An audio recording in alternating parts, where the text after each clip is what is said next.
আজকের এই যে আমাদের সভা, এই সভায় একটা বড় করে ক্যাপশন এখানে লেখা হয়েছে। এই ক্যাপশনটা আমরা বলতে কি লেখা রয়েছে? কি লেখা রয়েছে? দূরে আমি শুনতে পাবো।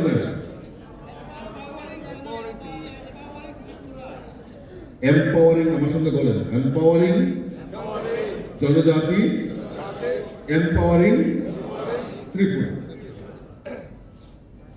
আপনারা এই লেখাটাতে একমত? কারা কারা একমত একবার হাত তুলে তো।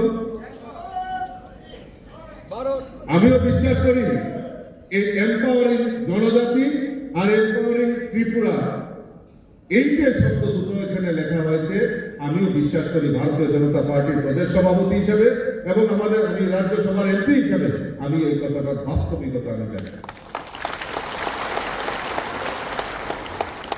জনজাতি বিকাশ যদি না হয় এই রাজ্যের উন্নয়ন সম্ভব নয়, সেটা আমাদের ভারতীয় জনতা পার্টির ইতিহাসেই লেখা রয়েছে।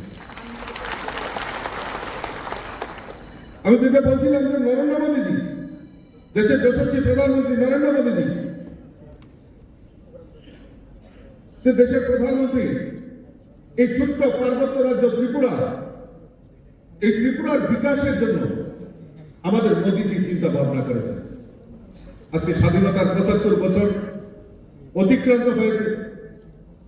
উত্তর পূর্বাঞ্চলকে কেউ কোনো সময় চিন্তা ভাবনা করেনি। বহু প্রধানমন্ত্রী, অনেক প্রধানমন্ত্রী এই ভারতবর্ষের বুকে ওনার শাসনকাল চালিয়েছেন,